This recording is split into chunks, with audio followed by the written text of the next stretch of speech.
Hello everybody. We've made it about halfway through winter. This is the first day, I'm going to say in about 2 weeks, that we've had any sunshine whatsoever. There's some blue sky. It's a sight for sore eyes. I'm just taking a quick walk on these trails. Really love the woods, as you know. And I thought I'd bring you along with me.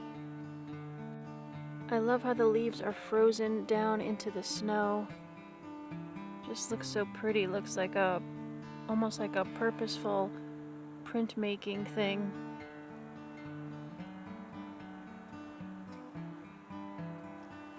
Looking at these leaves reminds me how I really need to take the time every day just to look at the little things or to watch little things in life.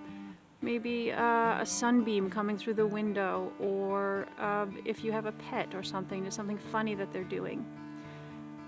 Because I have a tendency to just go straight forward in my projects with great energy, and I love it, but I do need to sometimes take a break and not be so stressed about stuff. And this leads me to one of the things that's mentioned in the book I'd like to talk to you about today. And the book is called How Not to Age by Michael Greger, MD. And that is an important part to try to reduce your stress. Especially in today's world, and especially with the past few years, what we've gone through on our planet. So I think that's one thing I'm going to really start to look at. But let's look at some of the other things in the book, because this book is absolutely amazing. The author defines exactly the things that age you. He makes suggestions as to how to either speed the good things up or slow the bad things down.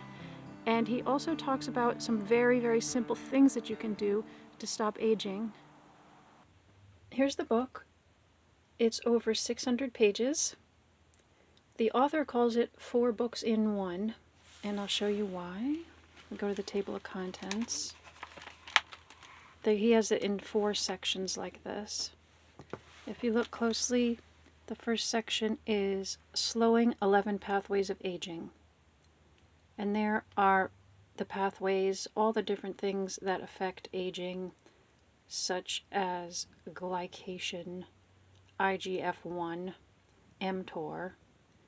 Some of these things you may have heard of, maybe not. Maybe you probably heard of inflammation, but didn't know how it affected aging. The next thing is the optimal anti-aging regimen. This book, I'm going to tell you right now, is very, very strongly recommending a plant-based diet, or as much plant-based eating as you possibly can. That animal products have a lot of aging factors and poor health factors to them. So that's what you should expect if you're reading this. It's going to talk a lot about that. He also talks about lifestyle, exercise, sleep, all that good stuff. The third section is about preserving the function of the various aspects of your anatomy, such as bones, hair, circulation, muscles, all the way down. And finally, what he calls anti-aging 8. Nuts, greens, berries. These 8 items he considers essential to anti-aging. I would say that this book could almost be classified as a reference book. There's so much information in here, and the information is backed up by research studies.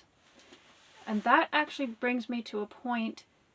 So the research studies conflict, and he presents both the positive and negative of the research studies just to show a fair view of things in order to come to some good conclusions.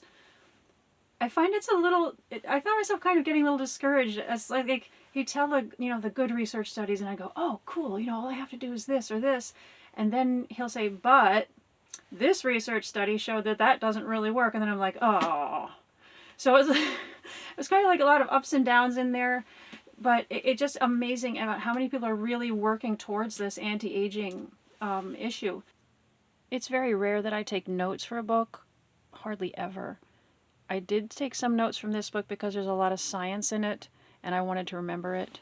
One of the terms that is on the aging pathway is autophagy, and that is a process where your body scavenges itself for energy, such as little debris or scraps of food or something.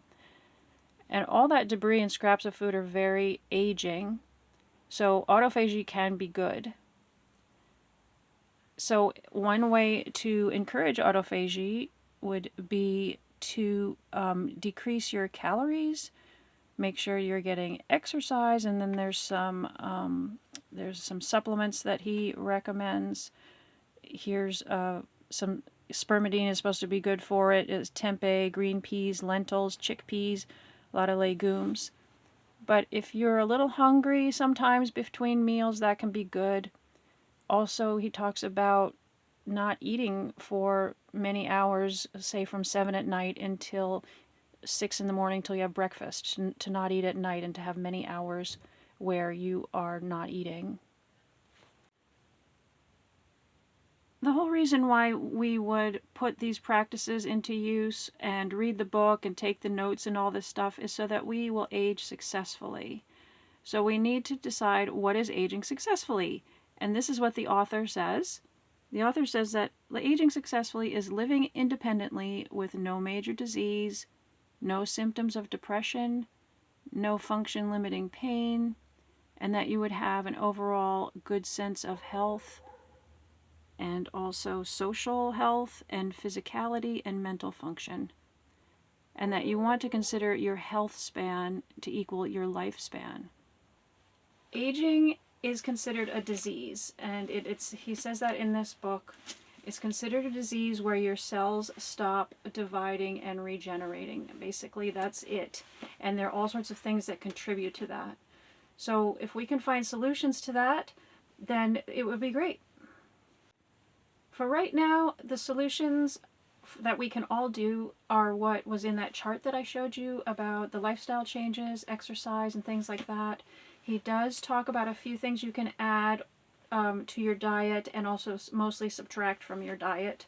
We were talking about the plant-based things, and especially in cooked foods. Cooked carbohydrates or fried carbohydrates are the most aging. So there goes French fries, potato chips, or anything fried like that. On the flip side of that, if we can achieve longevity for everybody, I think we need to look at that pretty carefully before everybody runs out and tries to live to be 300 years old. I think that we could possibly have a lot of psychological problems with it. Maybe you're the only person who's achieved longevity in your family or your group, and you're kind of the last one standing, and you're around people you don't even really know or didn't grow up with. Another consideration that I have about longevity is, personally, I tend to have lots of memories. I remember all kinds of things, the good and the bad. And sometimes the bad memories can be overwhelming. So if we were to live to be 200 years old, I'm sure there would be some bad memories. And psychologically, how we would have to develop tools to be able to deal with that. Overall, I highly recommend this book. I would give it a 9.5 out of 10. It is fascinating. It also covers brand new ideas in the anti-aging world, new supplements, new approaches. Even though some of the research isn't conclusive yet, it is included in the book. You can learn so much, and it's very inspiring in terms of making changes into your lifestyle or your diet.